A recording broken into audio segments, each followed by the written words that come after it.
Pero kitang-kita sa video na gustong patayin ng kliyente mo, si Shaira Lozano. Kriminal man si Miss Lozano, pulis lang ang may karapatang gumawa ng aksyon laban sa kanya.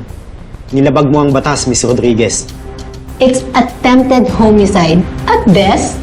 Kaya nga dito muna siya sa presinto hanggat hindi kayo nakakapagpiyansa. Ikukulong niyo ako dito? Hindi pwede.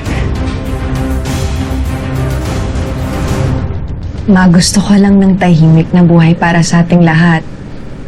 Gusto ko na ngang lumayo kay Jordan, kay Leon, lalong-lalo na kay Hannah. Pero, alam mong hindi magiging madali yan. Lalo na kay Leon. Dahil may anak kayo. Si Jordan medyo habaan mo na lang ang pasensya mo kasi sa bandang huli, magkakapatawaran din naman kayo.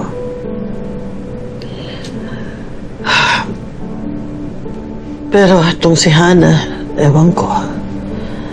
Di ko alam kung anong gusto niyang gawin at kung anong gagawin na dapat para sa kanya. Ma, I'm so sorry.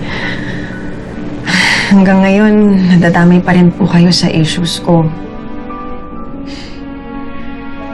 Nag-asawa at nagkapamilya na ako, pero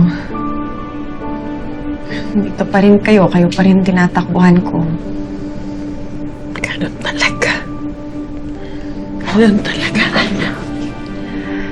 Hindi natatapos ang pagiging nanay kahit na anong edad pa ang anak.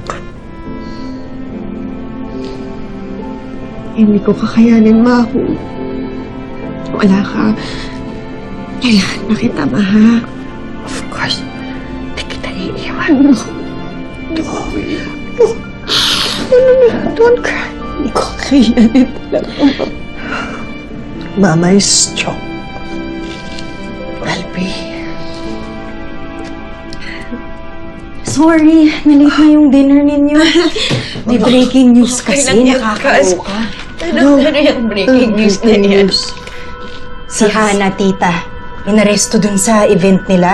Ano?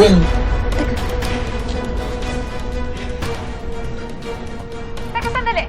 Kanina lang yan. Oh, may warrant of arrest ba kayo? Dito na lang kayo magpaliwanag.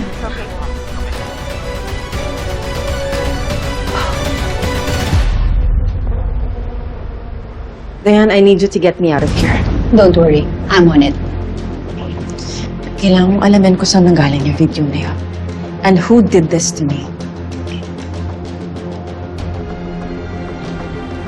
Here's your stuff, Miss Hannah.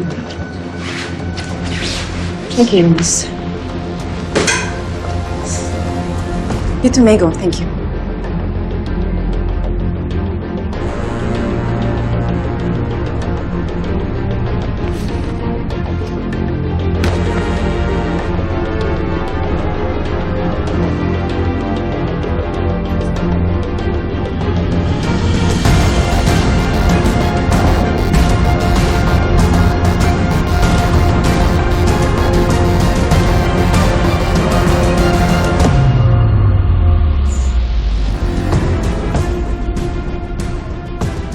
Thank you, sir.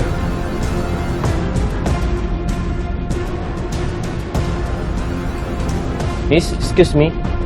Ano po kailangan niyo?